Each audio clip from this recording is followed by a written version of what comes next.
What is GHK copper?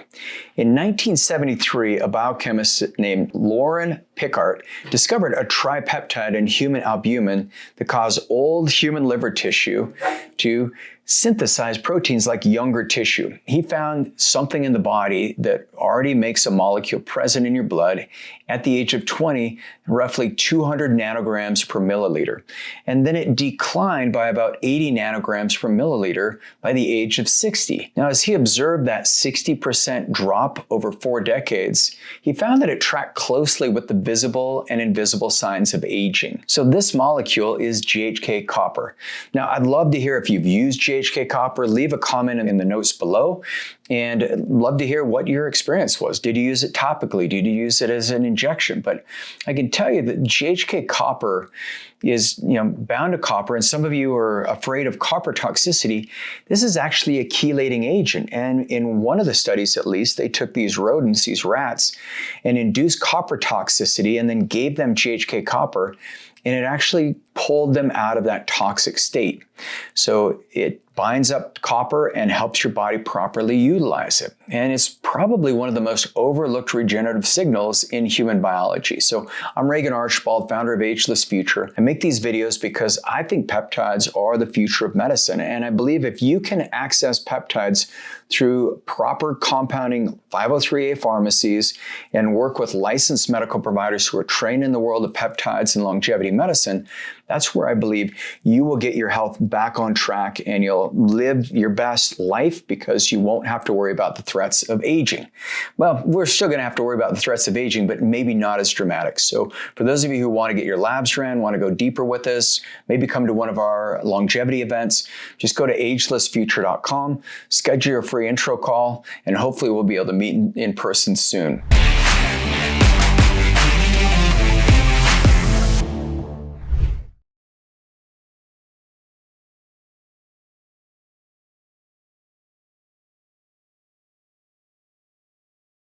GHK, this is a tripeptide. Let's jump into it. 3 amino acids, glycine, histidine, and lysine.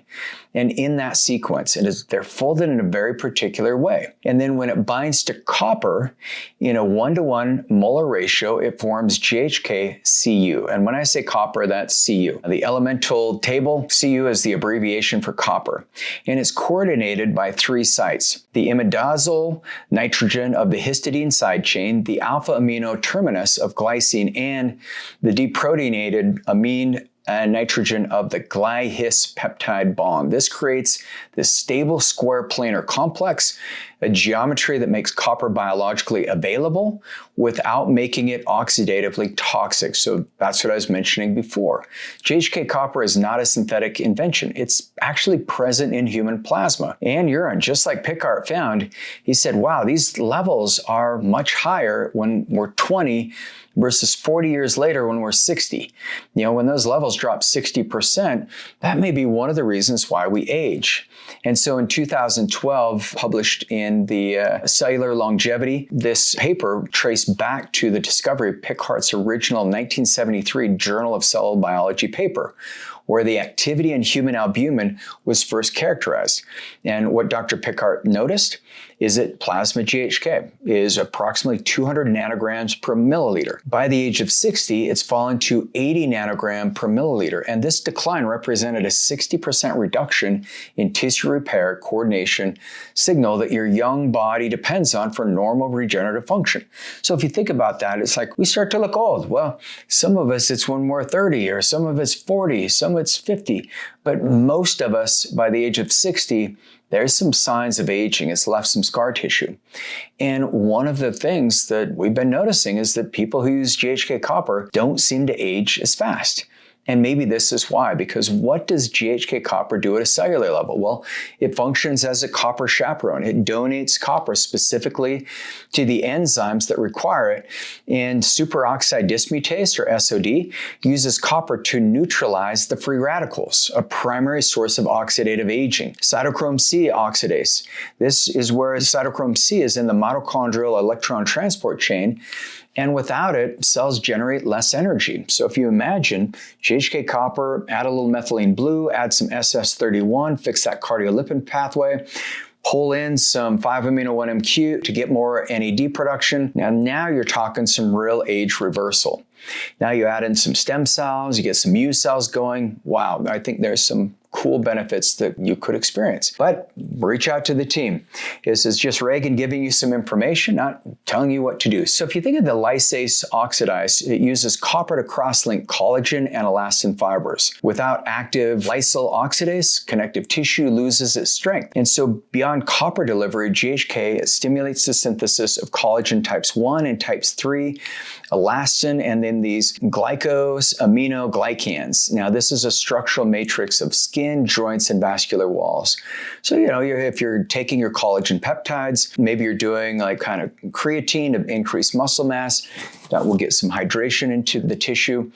And then you want to think maybe something like epitalin. If you're not sleeping great, I can tell you your skin's not going to look great.